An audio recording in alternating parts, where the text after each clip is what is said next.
One of the biggest traps in academia is that you can feel productive while not actually making progress on the work that really matters. You can answer emails, attend meetings, organize your references, and read abstracts, but if you never make time for the cognitively demanding work, your research will never really move forward. And that's why Deep Work by Cal Newport is such an interesting book for PhDs and researchers. It's one of the most recommended productivity books out there for knowledge workers. And for PhDs especially, the idea sounds almost perfect. Less distraction, better focus, improved thinking, and better output. But then comes the real question. How do you actually apply deep work when your research is messy, your schedule is unpredictable, and you're constantly being interrupted? That's what this video is all about. I recently reread Deep Work, and while I really enjoyed the book, I did notice that many of the examples in the book are about people who have complete control of their own schedules, which often is not really the reality for many PhDs, postdocs, or early career researchers. So in this video, I want to take some of the core concepts from Deep Work and show how you can apply them to academic life in a realistic way. And if you're new here, we're the Struggling Scientists. We make videos on how to make your academic life a little bit less of a struggle. So let's get started. Before we talk about deep work, we first need to define what deep work actually is. So in Cal Newport's own words, deep work is focusing without distraction on a cognitively demanding task. And that last part is particularly important, namely the cognitively demanding part. Deep work is not just sitting at your laptop for 3 hours or just being busy. For researchers, deep work is where your brain really needs to work hard. So think, for example, writing a paper, analyzing data, designing a study, or revising a manuscript. That is all deep work. Newport also contrasts this with what he calls shallow work, which is often less cognitively demanding, often more logistical, and can be done while also distracted. In academia, you can think of examples of this like answering emails, scheduling meetings, or updating documents. So just to be clear, shallow work is not the enemy. The problem is not that emails exist or that admin exists or that sometimes you have to respond to emails or schedule meetings or reorganize documents. Some shallow work is actually genuinely important. Just think about it. Science would probably fall apart pretty quickly if nobody answered emails anymore, taught students, submitted forms, or communicated with their collaborators. So yeah, the problem is not that the shallow work exists, but that it can take away your best energy. Because answering 10 emails might feel productive, but it won't actually help you finish writing your paper. Likewise, reorganizing your folders might feel satisfying, but it won't actually help you get closer to finishing your thesis. And lastly, reading another paper might feel useful, but it could just be another way of avoiding actually doing the work, namely writing your thesis that you should have been doing. That's why deep work is so important for PhDs and researchers, because often the work that really moves your research forward is the work that requires the most sustained focus and attention. So the point of deep work is not just to be more productive or to get more stuff done. It's to protect your attention for the work that really matters most. And once you understand that, the practical question becomes, how do you actually make space for deep work? And that's where Cal Newport's 4 deep work methods come in. So in the book, Cal Newport describes 4 different approaches for deep work. He calls them Monastic, Bimodal, Rhythmic, and Journalistic.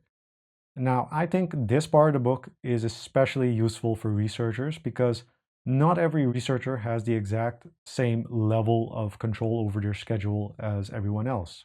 The deep work approach that works best, say, for example, for a first-year PhD student taking courses, is probably not the same one that works best for a final year PhD writing their thesis or a lecturer with teaching obligations, for example.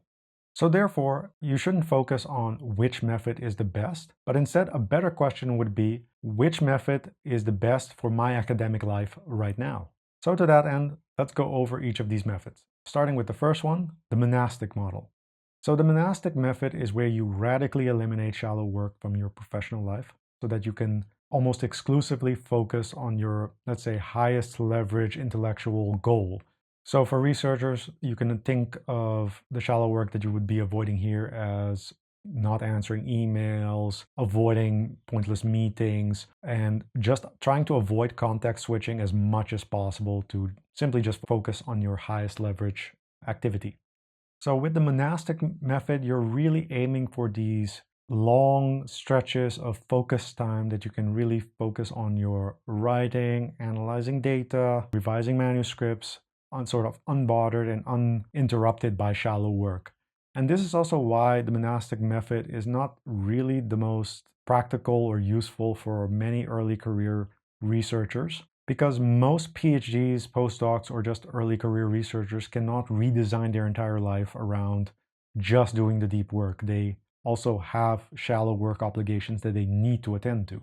So while the monastic method can work really well for, let's say, more senior researchers who have enough freedom and autonomy to avoid doing a lot of shallow work and really focusing on their highest leverage output, it may not exactly work the best for the majority of early career researchers. But that's not to say that the monastic method is completely useless for early career researchers.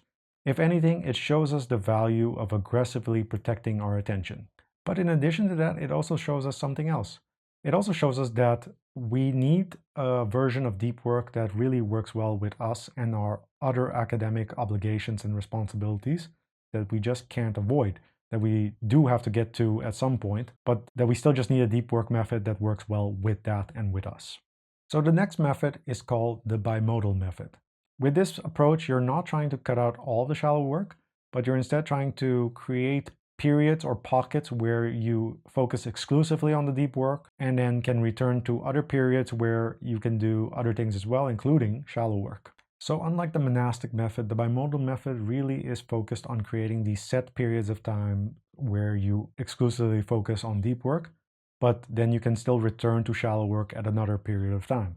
So for example, think of booking a week to go to a writing retreat where you're specifically only going to do the deep work of writing there. Another example would be to block out a couple days for manuscript revision. And lastly, you can also think of booking a week, for example, for grant writing. All these are examples of bimodal where you have this set project or period of time that you need deep focus for, and you could sort of block out a lot of the shallow work in that period of time, but eventually you will return to doing some of that shallow work as well. It's not a forever thing.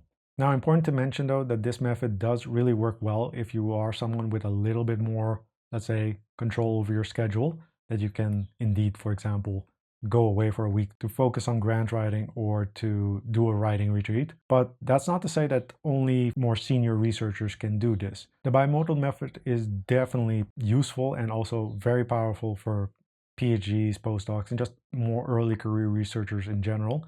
The key, however, is that it shouldn't be, let's say, your default way of doing deep work, but really more as a select tool that you use when you have sort of these big project sprints. So it's really dependent on the type of project that you're working with that you want a longer period of deep work for, rather than a default option for deep work. So the third method is called the rhythmic method. This is where deep work becomes part of a regular habit or routine.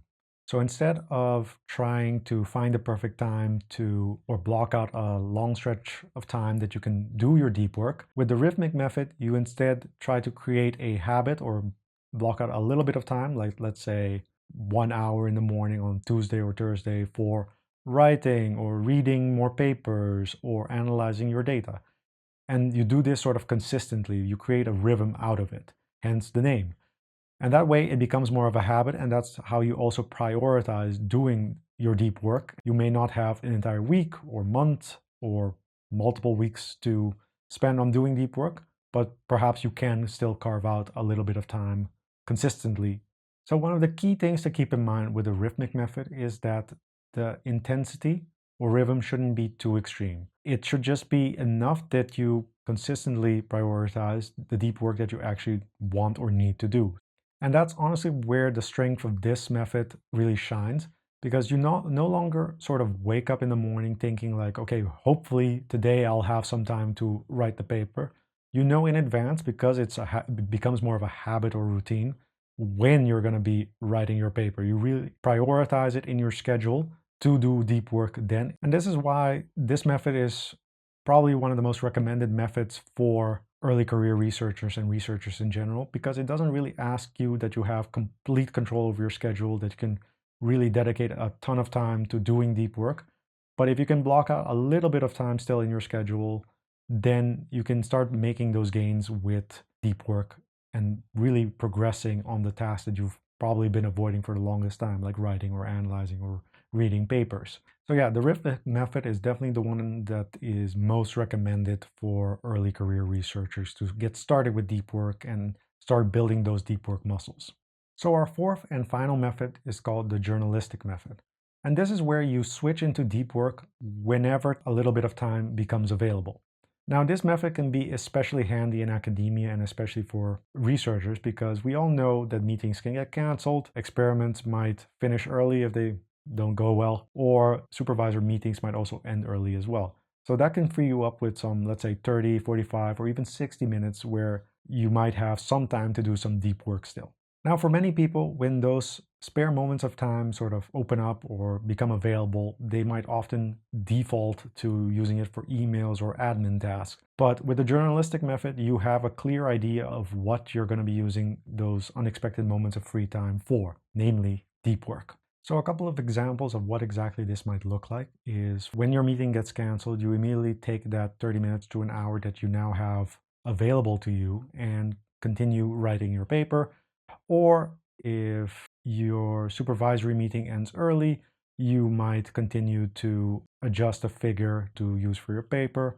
Now, it's important to note that this method is especially handy for postdocs or let's say also more senior researchers to some extent, because often their calendars might look very fragmented with multiple meetings or multiple appointments scheduled in between, that whenever something does break down, then they can immediately switch over to the deep work that still benefits them. Now, important to note though is that this method can still be very useful and beneficial to PhDs as well, with the only caveat being that you really do need to know what exactly you're going to do when a moment of free time does occur. So oftentimes the problem is that we only find out that the meeting is canceled when we are there and the meeting ends up being canceled, or your meeting with your supervisor ends early. So in that moment, if you don't have a plan of what exactly you're going to be working on, then it can often very quickly become that those, let's say, spare 30 minutes to an hour end up being you just searching through your email or still trying to locate files or opening up things, which is not conducive with actually doing deep work. This is why if you really want to make use of the journalistic method, it is important to have or create a sort of deep work menu and have that readily available for whenever these moments of spare time do pop up. Basically what this deep work menu is a very short list of like your most important and impactful activities that you can get started with the moment these periods of free time appear. Of course, we all think that, if we ever get some free time, we'll immediately know what we have to do and that we'll start focusing on our highest leverage activity. But the reality is we never do. We open up our email first, see some urgent emails that we need to respond to, and get distracted by that, and hence we lose that time. So with a deep work menu, you take the decision out of that. You also remove any opportunity for more shallow work to invade because you have this list that you've already pre-designed before you that you can select from and get started with. No more thinking about what exactly you need to do. You just look at it and get started. So those were the 4 deep work methods: monastic, bimodal, rhythmic, and journalistic. Now it's important to note that you shouldn't just choose the one that sounds the most impressive, that you can sort of gloat about how deep you do end up working. But instead, you need to focus on choosing the deep work method that fits your level of control over your own schedule. Each of these deep work methods really serves their own specific niche. So for example, you might be approaching the point where you need to start writing your thesis, in which case it might be handy to develop a writing habit or writing routine by using the more rhythmic method in this case. But for example, you might also be nearing a big deadline as well. So in that case, it might be more beneficial to use the bimodal method and really block out a large chunk of time to really only do that specific task. Lastly, if you find yourself with a very fragmented and chaotic agenda or schedule, then perhaps the journalistic method and developing your own deep work menu is really what you need to still find moments of deep work while handling all the shallow work that also comes your way. But this is also where a lot of people end up getting stuck with deep work. They understand the idea and the concepts of deep work and it really appeals to them, but they aren't able to fully translate the deep work principles, concepts to their own life, their own projects, timelines, and also constraints. So to make things a bit more practical, we created a free AI prompt that helps you apply deep work concepts to your own academic life. The prompt asks you about your current academic situation. So for example, what are you working on? What are your time constraints? What are some of the shallow work activities that are getting in the way of your deep work? What deep work methods you would prefer and how much control over your time you actually have. Knowing all that, the prompt can help you choose a deep work method that really aligns well with you and you're given your specific constraints and turn that into an actionable plan that you can actually, use to make progress on deep work and your highest leverage activities. So just to be clear though, the goal here is not to use AI or this AI specific prompt to completely do your deep work for you, but instead it's to help reduce the friction before the deep work actually gets started. Again, we firmly believe that AI is not supposed to do the deep work for us, but instead help us protect the time and energy for our deep work. So if this sounds interesting to you, then you can click the link in the description below and go sign up for our monthly newsletter and we'll send the prompt directly to your inbox. By the way, if you want to learn more about how AI can help you on your academic journey, we actually have a AI Tools in Academia Masterclass, which you can check out by going to the link in the description, where we show you how you can use AI tools responsibly and effectively to help you on your academic journey. In the masterclass, we go over a variety of different ways to use AI. So for example, for literature search or writing assistance, basically different ways to use AI to make the overall work more efficient without outsourcing the work that makes your research yours. So if that sounds interesting to you, you can check out the masterclass at thestrugglingscientist.com/masterclassai, and we'll also put the link in the description below. So to wrap up, deep work is not about having a perfect schedule. It's about protecting your best attention so that you can do the work that really moves your research forward. Now I want to ask you a question. Which deep work method do you think fits your academic life the best right now? Is it Monastic, Bimodal, Rhythmic, or Journalistic? Let us know in the comments down below. And if you've enjoyed this episode, don't forget to like and subscribe. We hope you found this helpful and we'll see you in the next one.